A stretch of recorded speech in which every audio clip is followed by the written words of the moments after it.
Hola a todos, soy Isa, les doy la bienvenida al canal, soy psicóloga. Justo estoy repasando un montón de Freud porque estoy estudiando para la residencia en psicología y bueno, dije, ya está, aprovecho a un video explicando Inhibición, síntoma y angustia de Freud. Es uno de sus textos más fundamentales y largos y difíciles, tiene como 100 páginas.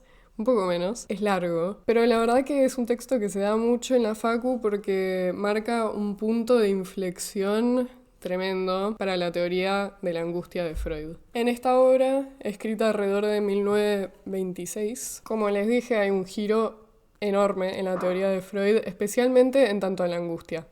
1926 ya estamos un poco más avanzados en los escritos de Freud. Y antes de este texto, Freud concebía la angustia como una energía sexual no descargada. Decía que es una libido transmudada. En otras palabras, explicaba la angustia desde una perspectiva más económica, más fisiológica, en tanto a una energía pulsional no descargada. Habla del monto de energía, por eso económico. Pensaba, por ejemplo, en la neurosis de angustia como el resultado de una tensión sexual acumulada, que no encuentra salida y se convierte en angustia. Freud en este momento estaba muy influido por la neurología y por el principio de constancia de Fechner. Esta teoría sostiene que el sistema nervioso tiende a reducir o mantener constante el monto de excitación y que el exceso en excitación genera tensión y malestar en el cuerpo. Entonces, este exceso de energía libidinal es lo que Freud va a llamar angustia. Esto en un primer momento. Sin embargo, Freud va a proponer, a partir de este texto, una nueva concepción. La angustia es una reacción del yo frente a situaciones de peligro. Un afecto producido activamente por el yo. Este cambio en la teoría es fundamental porque le da un rol más activo y más central al yo, en tanto a la vida psíquica y a la generación de la angustia. Se aleja de una explicación puramente fisiológica y económica. Para entender este viraje y otros conceptos como la inhibición y la formación de síntomas, vamos a sumergirnos en los detalles. Bueno, el debate central que Freud propone en este texto es si la angustia es libido transformada, como sostuvo antes, en el pasado, o una reacción ante una situación traumática. Va a hablar de dos conceptos fundamentales: angustia automática y angustia señal. Pregunta de parcial. Diferencia entre angustia automática y angustia señal. La angustia automática se encuentra cuando el yo está frente a una situación traumática. La situación traumática es cuando hay un monto de excitación que no se puede tramitar, ya sea proveniente del mundo exterior o del mundo interior. Implica un estado de desvalimiento del yo, es decir, una incapacidad de procesar ese exceso de energía. O sea, este tipo de angustia responde al desborde de excitación pulsional. En cambio, la angustia señal es la gran novedad en la teoría de Freud. Aparece cuando el yo reproduce activamente el afecto de angustia de forma simbólica y anticipatoria.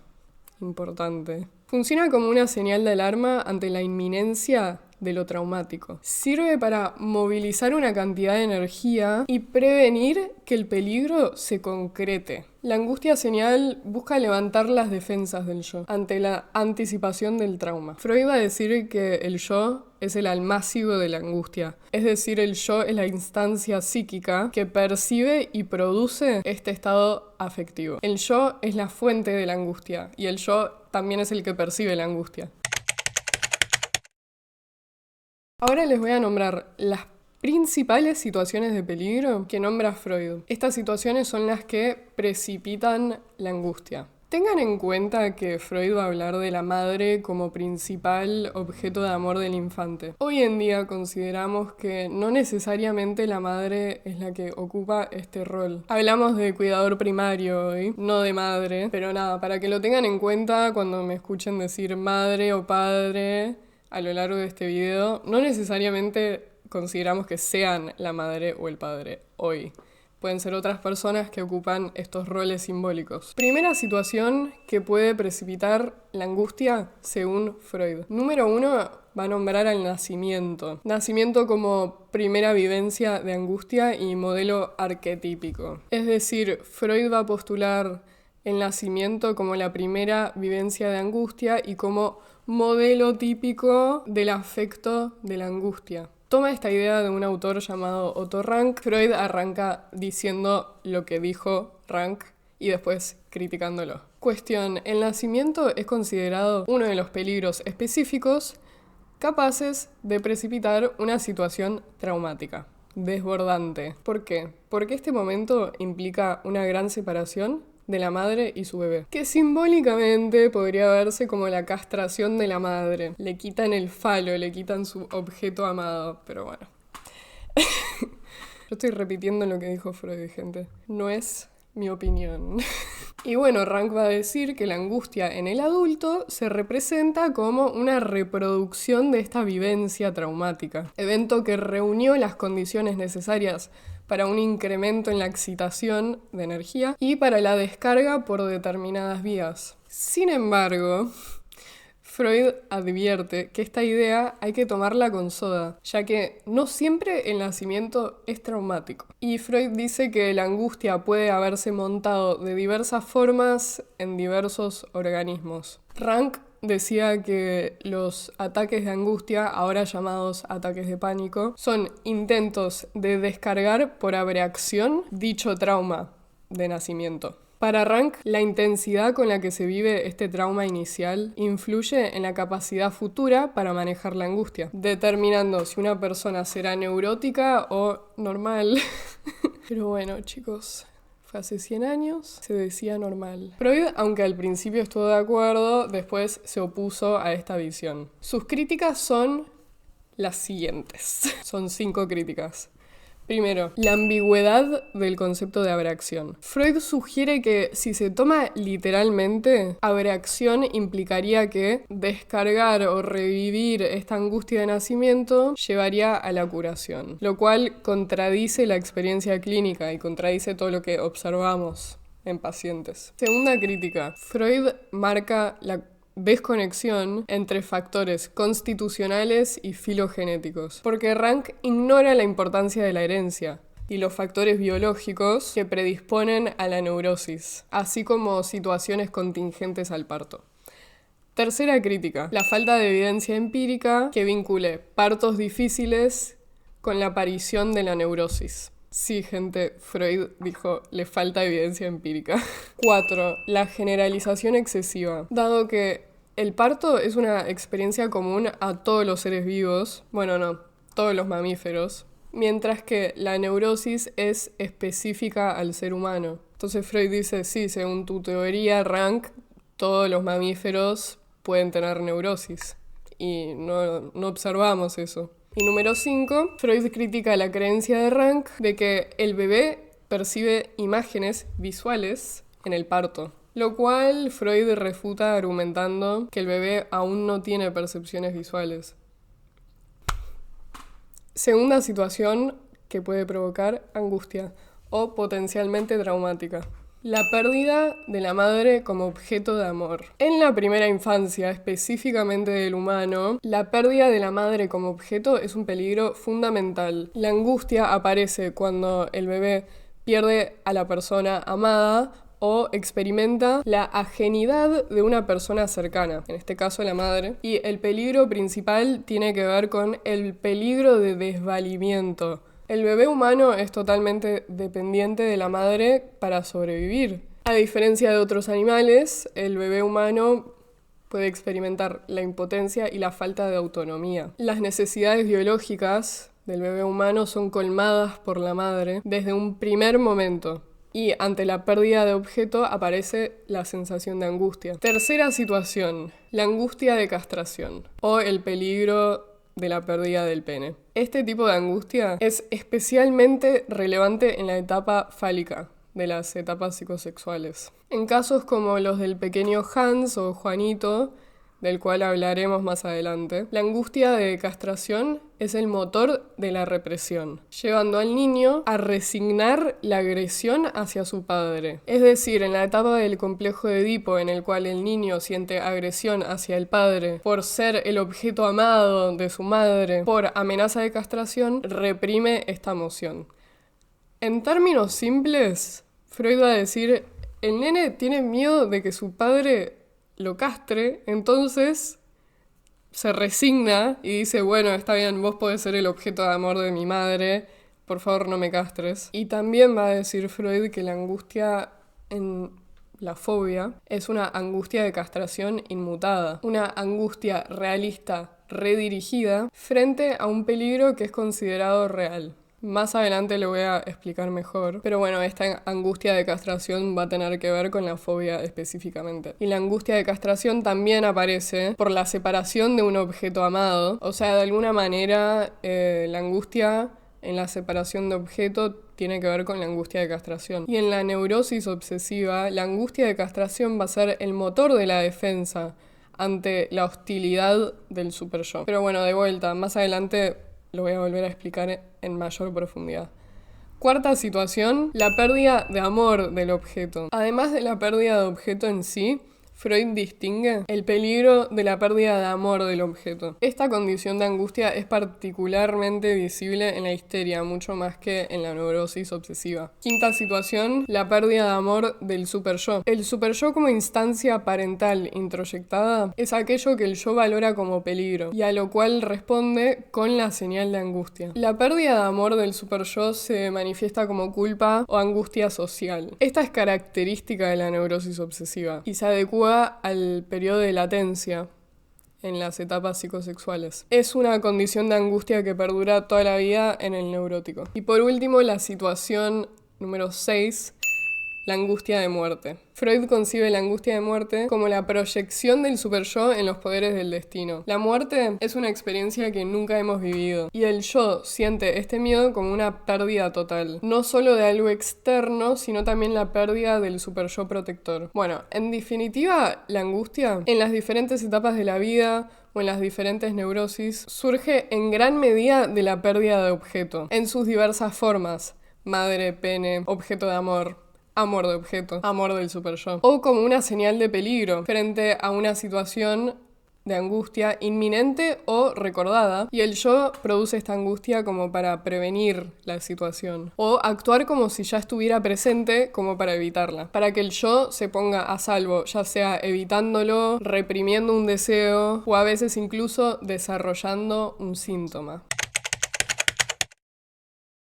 Bueno, suficiente con angustia, hablemos un poco de inhibición y síntoma, las defensas del yo. Freud establece una distinción muy clara entre inhibición y síntoma. La inhibición es una limitación funcional del yo, una restricción en el ejercicio de una función del yo, psíquica. Y Freud va a nombrar las siguientes áreas de la vida que pueden ser inhibidas como mecanismo defensivo: el área sexual, la alimentación, la locomoción o el trabajo profesional. La inhibición puede surgir por precaución o por empobrecimiento de la energía psíquica. La inhibición no es necesariamente patológica y de hecho puede ser una medida muy efectiva en prevenir un conflicto o la emergencia de la angustia. Por ejemplo, Freud va a decir, un neurótico puede evitar tocar el piano si asocia sus dedos a una erogenidad excesiva, siendo una inhibición focalizada en los dedos, en la locomoción sería. Pero la inhibición también puede ser generalizada, como en una fatiga excesiva en los casos de melancolía o, depresión, ahora le decimos. Básicamente en la inhibición el yo renuncia a una función para evitar el conflicto con el ello o el superyo. Por otro lado, el síntoma es una manifestación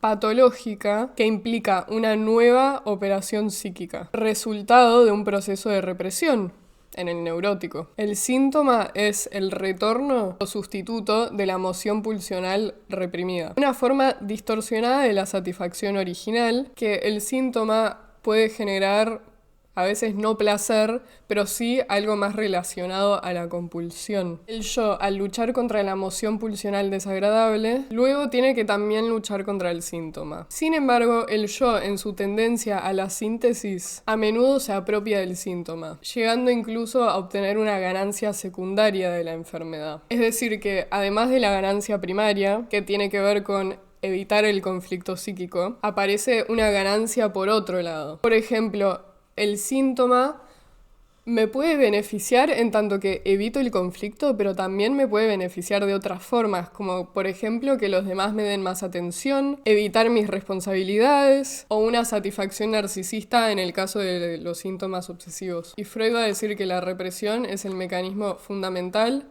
en la formación de síntomas. La represión es un esfuerzo del yo por desalojar representaciones pulsionales de la conciencia, un intento de huida frente a un peligro. Es importante recalcar que en esta nueva teoría de la angustia no es una conversión de la energía reprimida, sino una producción activa del yo para señalar el peligro. Si la represión es parcial o fracasa parcialmente, la emoción reprimida encuentra un sustituto, una vía de manifestación distorsionada. El síntoma, entonces, liga la energía psíquica que de otra manera habría sido descargada como angustia. De hecho, toda formación de síntoma tiene como meta escapar de la angustia. Si el síntoma fracasa, la angustia aparece o se intensifica. Bueno, vamos con los casos clínicos. Freud pone 2 ejemplos de la teoría: el pequeño Hans, o Juanito en español, y el hombre de los lobos. Arranquemos por el pequeño Hans, o Juanito. Este caso es fundamental para entender la formación de una fobia y los mecanismos psíquicos involucrados desde el psicoanálisis. El pequeño Hans, cuyo verdadero nombre era Herbert Graf, desarrolló una angustia incomprensible frente a los caballos, que lo llevó a una agorafobia. Se negaba a salir a la calle. No salía solo, específicamente, porque tenía miedo de que un caballo lo mordiera. Y esta manifestación de angustia ante un objeto externo específico se clasifica como fobia o histeria de angustia. Y para comprender la fobia de Hans, Freud considera que es esencial analizar su contexto familiar. Hans se encontraba en pleno complejo de Edipo. Esto implicaba un impulso tierno hacia su madre y, simultáneamente, celos y hostilidad hacia su padre, a quien también a la vez quería. O sea, lo quería a su papá, también lo odiaba. Ambivalencia. Sentía odio y amor al mismo tiempo hacia su padre. Y la fobia de Hans se va a entender como un intento de solución de este conflicto, mediante el desplazamiento. Freud va a decir que en este caso el caballo representa simbólicamente a su padre. Esta sustitución se explica porque Hans solía jugar mucho con su papá a un juego que se llama El Caballito. Creo que es que lo llevaba a Caballito. No estoy muy segura. Pero la cuestión es que los caballos son percibidos como grandes, fuertes, poderosos, potencialmente peligrosos. Incluso aparece un recuerdo de Hans de que un caballo había lastimado a un compañerito suyo. Y estas características Hans las asocia a la vez a su padre. Y así Hans desplaza el miedo hacia su padre a los caballos. Y este es el verdadero síntoma neurótico. Hans no podía expresar abiertamente su fantasía hostil hacia su padre. Hans, en análisis, manifestaba que deseaba que su padre se cayera, se lastimara o desapareciera. Y como esto es algo inaceptable, inconciliable para el yo, fue reprimido, y esta emoción reprimida, que era el impulso hostil hacia su padre, se transforma en algo menos reconocible y mucho más aceptable para Hans y socialmente. El miedo a los caballos. En vez de decir, me da miedo mi papá, odio a mi papá, decía, me da miedo los caballos, odio a los caballos. Tengo miedo de que me muerdan. En este caso, la represión altera la emoción pulsional. La hostilidad que siente hacia el padre, mediante la represión, retorna también contra el propio Hans. Podemos observar una regresión a la fase oral y la fase sádica, manifestada en el miedo a ser mordido. Hablemos de la inhibición ahora. La inhibición en este caso aparece en la inhibición de Hans de salir a la calle. Esta es una limitación funcional que el yo se autoimpone para evitar la situación de angustia, es decir, el encuentro con los caballos y simbólicamente el encuentro con el padre temido. Un punto fundamental en la comprensión de este caso es que el motor principal de la represión es la angustia ante la amenaza de castración inminente. Por esta angustia, miedo a ser castrado por su padre, Hans renuncia a la agresión hacia su padre. Freud postula que la angustia es la que activa la represión, no al revés, como se pensaba inicialmente. La angustia presente en el caso de Hans es la angustia de castración inmutada, es decir, una angustia realista frente a un peligro que es considerado real. Un trabalenguas. Pero bueno, ojalá se entienda. En realidad, Hans tramitó mediante su fobia las dos mociones principales de su complejo de Edipo, la agresiva hacia el padre y la hipertierna hacia su madre. Y la formación del síntoma, la fobia sería el síntoma, sirve una doble satisfacción. Esquiva el conflicto de ambivalencia que tiene hacia su padre al desplazar la hostilidad a los caballos y a la vez permite al yo suspender el desarrollo de la angustia al evitar la situación temida. El síntoma busca escapar de la angustia. Si el síntoma, la inhibición de salir, no se cumple, se produce la angustia. La angustia señal activa la formación del síntoma para cancelar la situación de peligro. En la fobia, el yo confiesa la angustia. En la histeria no. El contenido de la angustia en la fobia es inconsciente y solo se vuelve consciente mediante una desfiguración, como el miedo a los caballos. El yo se defiende del peligro externo, la amenaza de castración, transformándolo en un proceso pulsional interno modificado, o sea, sustituye el peligro externo por uno interno. Como habrán entendido, la fobia infantil no es un miedo simple, sino que es una construcción psíquica muy compleja. Y la fobia, en este caso, es el disfraz que tejió Hans para contener un conflicto interno demasiado abrumador, permitiéndole evitar la confrontación directa con estos deseos prohibidos, como por ejemplo un niño que esconde un juguete roto abajo de la cama y después se niega a entrar al cuarto porque tiene miedo de que salte el juguete y lo muerda. Es una forma de evitación, inhibición. Bueno, el segundo caso del cual Freud va a hablar en este texto es el hombre de los lobos. Este es el apodo que Freud le dio a un paciente ruso llamado Sergei Pankeyev, quien acudió al análisis con Freud a los 23 años, aunque el material analizado se centra principalmente en su infancia. ¡Qué shock! El apodo del paciente se debe a un sueño que tuvo repetidamente que le generaba mucho malestar. En este sueño veía lobos blancos, sentados en un árbol, mirándolo fijamente, y esto le producía un terror intenso. Y después de este sueño, el paciente desarrolló una zoofobia, como Hans, que también era una zoofobia, miedo a un animal, pero en este caso era específicamente miedo a los lobos. Y Freud, en su análisis, interpreta que el lobo representa simbólicamente a el padre. Esta sustitución simbólica se produce porque el lobo encarna una figura paterna temida, poderosa y paradójicamente también deseada. Este caso se enmarca en un complejo de Edipo, valga la redundancia, ¿no?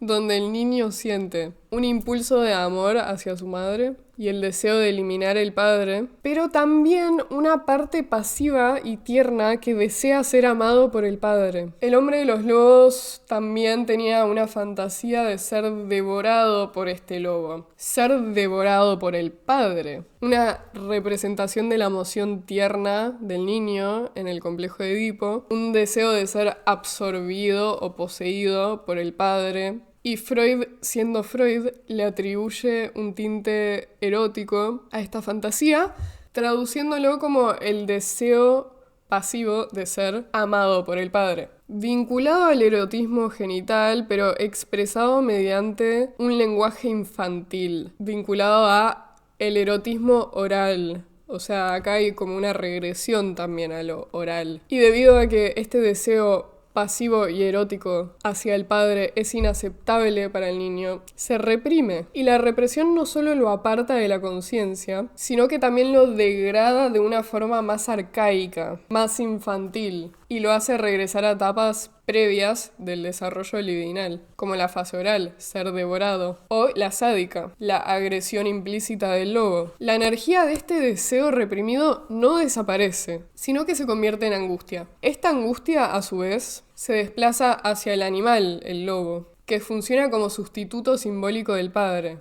La formación de la fobia en este caso es el resultado de una interacción compleja de distintos factores. La emoción ambivalente, amorosa y agresiva hacia el padre, un proceso de represión de estos deseos inaceptables, una regresión a etapas infantiles y arcaicas del desarrollo libidinal y un desplazamiento del contenido prohibido hacia un objeto sustitutivo, el lobo. En ocasiones, la represión no es suficiente para manejar los conflictos internos. El psiquismo neurótico, a veces, para defenderse, necesita recurrir a otras herramientas, como la regresión, que consiste en volver a formas anteriores de deseo, o la formación de síntomas altamente distorsionados, como la fobia, como para mantener el conflicto alejado de la conciencia. Para visualizarlo, imagínate un sistema de alcantarillas.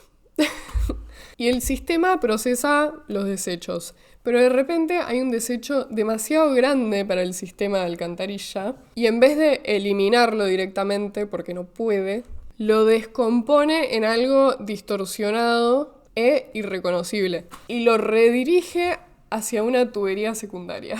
Esto es parecido.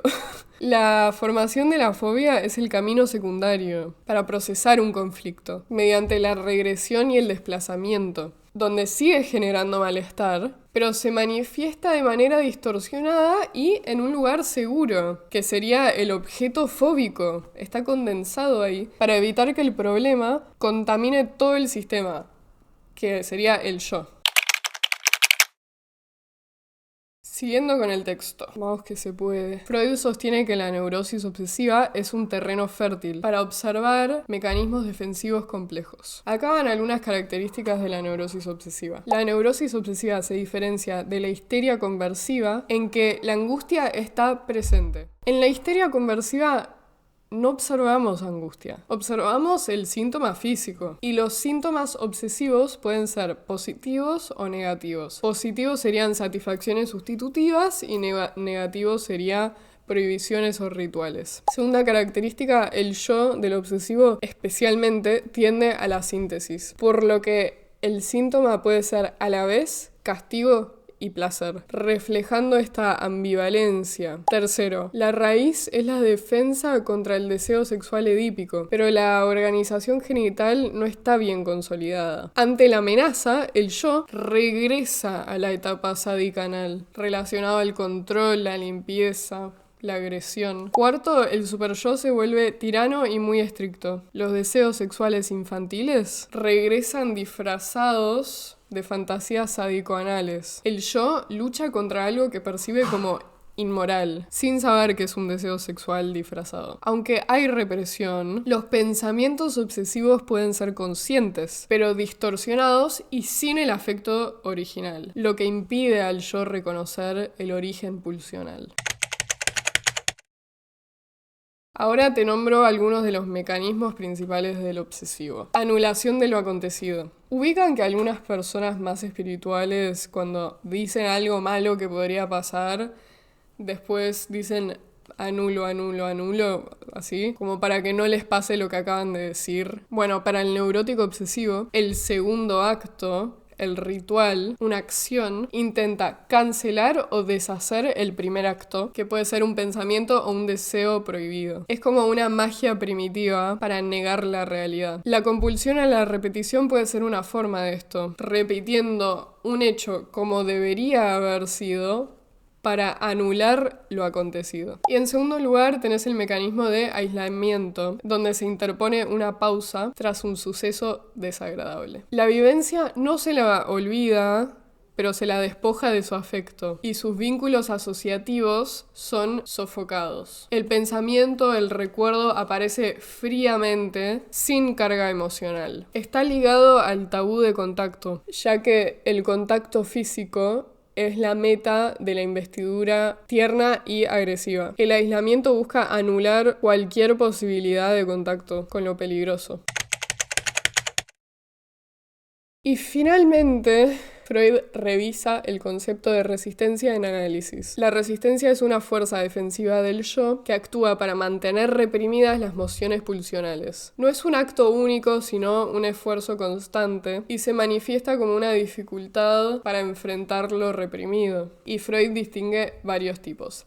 Por un lado tenés las resistencias del yo, que son 3. Resistencia de la represión, que es el esfuerzo continuo del yo por mantener algo reprimido, manifestándose como olvidos, silencios o cambios de tema. La resistencia de transferencia, que son sentimientos reprimidos que se transfieren al analista, reactivando la represión en la relación analítica, evitando el proceso terapéutico, enamorarse del terapeuta, odiar al terapeuta, y resistencia por ganancia secundaria de la enfermedad, cuando el yo se aferra al síntoma porque le proporciona algún beneficio, dificultando el cambio. Después tenés las resistencias del ello, que incluyen la compulsión a la repetición, que impulsa al sujeto a repetir conflictos inconscientes o situaciones traumáticas. Y por último, la resistencia del superyo, la necesidad de castigo que lleva a la autocondena, autosabotaje, masoquismo, y a oponerse a la mejoría o a la felicidad. Y también tenés la contrainvestidura, que es el mecanismo con el cual el yo sostiene la represión, que puede ser interna o externa. Interna, como las formaciones reactivas, excesiva moral o limpieza en el obsesivo, donde el yo refuerza una actitud opuesta a la emoción reprimida, y externa sería como la vigilancia perceptiva, evitando estímulos que reactiven la pulsión, como no salir de la casa en una fobia. Freud concluye, por fin, porque se está haciendo de noche, chicos. Tuve que prender la luz. Concluye que no hay una única causa de la neurosis, como si fuera un bacilo, va a decir.